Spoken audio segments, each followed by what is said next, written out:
Halo guys, ketemu lagi sama aku, Kevin Orlando di vlog yang ketujuh.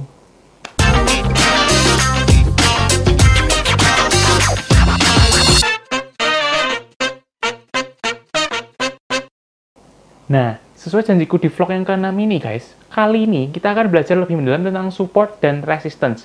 Dan bagi kalian yang belum nonton video yang ini, yang vlog ke-6 ini part pertama tentang support dan resistance. Jadi jangan lupa masukin watchlist kalian ya. So, make sure kalian tonton video ini sampai akhir, supaya kalian itu tahu cara-cara menentukan support dan resistance yang cocok buat kalian itu yang mana ya. Dan kalau kalian punya cara sendiri menganalisa support dan resistance, jangan lupa sharing-sharing di komen ya, jangan pelit guys.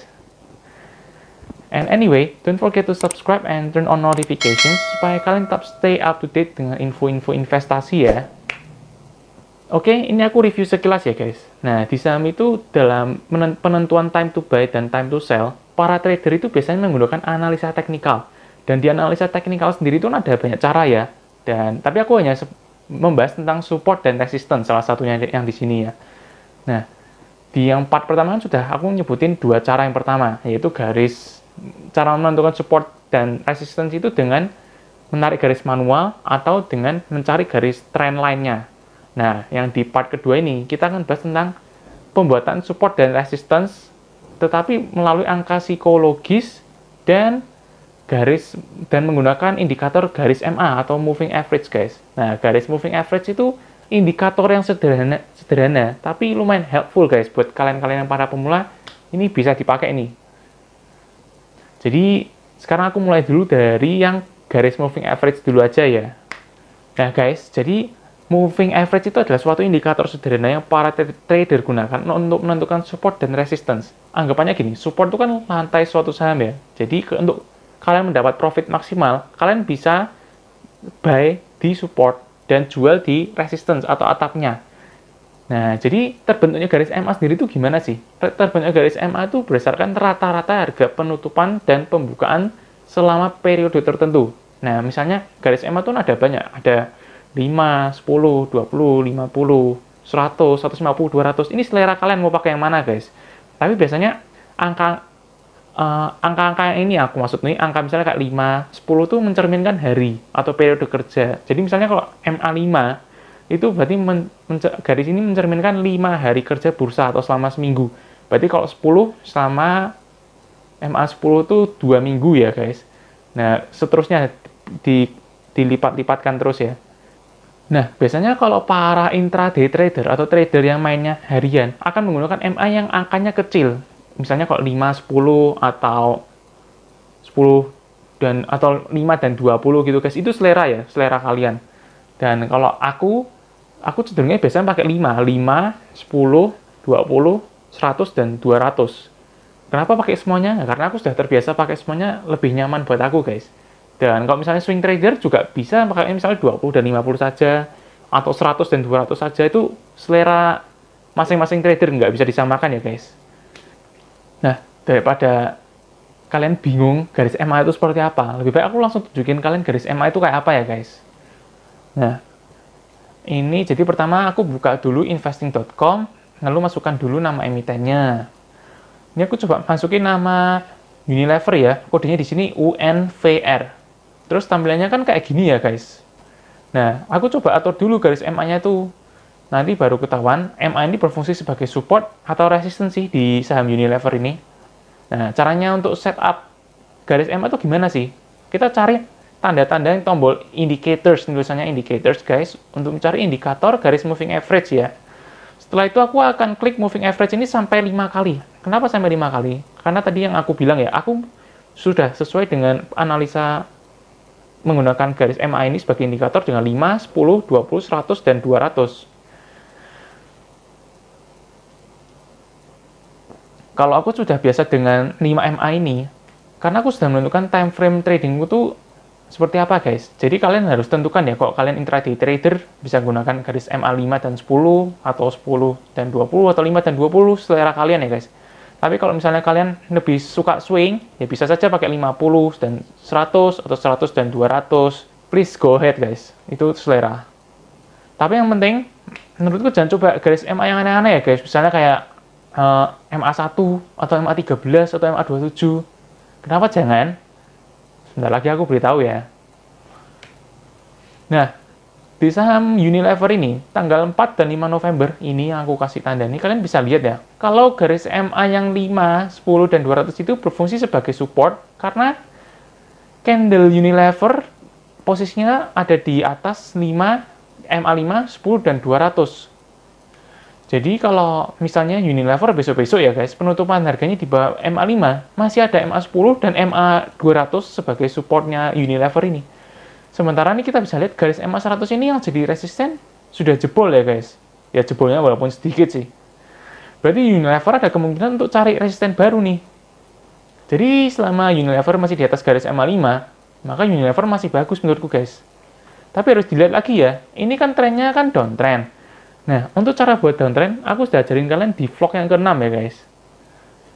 Nah, tadi aku kan bilang, kenapa jangan pakai garis MA yang periodenya aneh-aneh gitu ya guys. Misalnya MA1, 13, 27, atau 54, 156. Sebenarnya itu nggak salah kalau kalian mau pakai garis MA angka-angka seperti itu.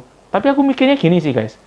Kalau hampir semua trader di Indonesia pakai MA 5, 10, 20, 50, 100, dan 200. Untuk trading itu kan berarti kan patokan analisanya hampir sama ya. Jadi misalnya Unilever begitu kena MA 100 nih yang di sini, kok ternyata nggak bisa tembus lagi. Nah, semua trader yang pakai MA 100 kan analisanya hampir sama ya guys. Oh, ini nggak bisa tembus. Berarti aku lebih baik jual dulu aja ya. Nah, tapi coba kalau MA 100 ini aku ganti ke MA 140 deh. Malah MA-nya jadi support. Kan analisanya berbeda lagi ya guys. Nah, kalau kalian mau pakai MA 1, 13 yang jarang trader pakai gitu kan nanti analisanya malah melenceng sendiri guys. Ya jadi kalau salah apa enggak tuh enggak. Kecuali kok kalian sudah tes dan analisanya work buat kalian ya enggak apa-apa guys. Go ahead. Nah, terus pola garis MA yang bagus tuh kalau dicat seperti ini guys. Nih ya, pay attention ya. Aku coba scroll ke kiri terus. Nah, ini mulai dari November 2018 nih guys. Jadi garis MA yang periodenya pendek itu ada di atas garis MA yang periodenya panjang. Jadi misalnya gini, ini garis MA 5, 10, 20, 50, 200. Nah, jadi angkanya yang kecil itu yang di paling atas. Jadi candle-nya itu ada di atas garis MA-nya itu. Nah, sebagai salah satu indikator, garis MA ini sendiri juga ampuh untuk menganalisa kapan saham itu akan uptrend atau downtrend. Cara analisanya itu menggunakan ini guys, menggunakan golden cross atau death cross analysis. Tapi aku nggak akan bahas di video ini, aku akan bahas di video berikutnya ya. Dan aku akan juga membahas di video-video berikutnya tentang penggunaan indikator untuk penentuan time to buy dan time to sell saham itu apa aja sih, selain moving average ini. Nah, barusan kita belajar tentang moving average untuk menentukan support dan resistance. Sekarang kita belajar cara yang lain, yaitu menggunakan angka psikologis untuk menentukan support dan resistance ya guys. Nah, cara ngingat-ingat angka psikologis itu gampang. Yang pasti angkanya bulat, kayak misalnya 100, 200, 300, 400, 500, terus 1000, 2000. Dan juga bisa sih kalau misalnya lebih rumit ya. Misalnya saham X, IPO-nya 2500. Dan kalau saham itu naik ke 5000, berarti kan psikologinya itu kan angka harga saham ini sudah naik 100% ke 5000 guys. Jadi ada kemungkinan bisa saja koreksi, tapi nggak bisa subjektif ya, harus melihatnya secara objektif. Yang terjadi di saat itu apa, ada beritanya apa aja gitu guys. Nggak bisa subjektif kayak gitu juga sih. Nah, kalau di kasus Unilever ini, kita bisa lihat ya, tanggal 4 dan 5 November ini Unilever coba tembus 8.000. Tapi cuman kenanya ini, di high-nya yang tertinggi itu 7950 dan 7975. Baru tanggal 6-nya bisa tutup di atas 8.000 ya guys. Nah, ini tips juga buat kalian guys. Biasanya kalau deket-deket angka psikologis gitu, banyak orang yang antri buy dan antri sell. Nah, kalau kalian sudah punya barang, sudah cuan nih, misalnya mau dijual, dan nggak mau ngantri jualnya, lebih baik jual satu tick di bawah angka psikologisnya. Misal kalian punya Unilever 7.600, terus tanggal 4 dan tanggal, kok lihat bisa tembus 8.000 ya. Nah, kalian bisa jual tanggal 5-nya satu tick di bawah 8.000, yaitu 7975. Nah, tapi kalau misalnya, itu kan kalau case-nya kita sudah punya saham Unilever. Kalau kalian belum punya saham Unilever, dan pengen beli, nggak mau ngantri, kalian bisa juga beli guys, satu tick di atas angka psikologis. Karena misalnya, anggap aja harga sekarang 8.100 ya. Turun, tapi kalian ngantri di 8.000, ternyata nggak kena 8.000. Nah, 8.025 itu masih ada kemungkinan kena, soalnya satu tick di atas angka psikologis, guys. Tapi nggak bisa subjektif sih. Aku ngomong gini tuh kadang juga bisa nggak kena aja. Jadi, kalian harus analisa sendiri, guys. Jangan aku ngomong satu tick di atas angka psikologis, terus kalian setiap order masang satu tick di atas angka psikologis. Ini tergantung sikon ya, guys. Belum tentu satu tick di angka psikologis itu juga pasti kena. Nah, guys, jadi perusahaan ini kita belajar tentang angka psikologis dan garis moving average untuk menentukan support dan resistance suatu saham. Jadi, jika kalian ingin profit kalian maksimal, berusahalah untuk buy on support and sell on resistance, guys. Dan memang kok rasanya proses belajar analisis teknikal ini rumit sekali ya, guys. Ya, memang untuk pertama atau pemula pasti rumit, guys. Aku juga dulu rumit banget, guys. Juga aku nggak ngerti sampai no clue. Bahkan aku juga ada ya loss-lossnya gitu. Tapi yang penting, never stop learning new things, guys. Jadi, memang prosesnya itu agak panjang, tapi prosesnya di beberapa tahun ke depan pasti worth it, guys. Pasti terbayarkan. As always, aku akan kasih kalian quotes sebagai closing statement ya, guys. Yang kali ini dari Steve Clark. Yuk, coba kita baca. Do more of what works and less of what doesn't. Jadi, dalam mencari support dan resistance itu, aku sudah jelaskan di vlog yang ke-6, dan di vlog yang ke-7 ini ada 4 cara. Yang pertama itu bisa menarik garis secara manual, yang kedua bisa mencari trendline-nya seperti apa, terus yang ketiga dan keempat aku bosan jelaskan tentang angka psikologis dan garis moving average atau menggunakan indikator ini ya, guys. Jadi, cara setiap orang itu berbeda. Bisa saja kalau aku cocoknya pakai garis moving average dan trendline, tapi bisa juga temanku cocoknya pakai angka psikologis dan menarik garis manual.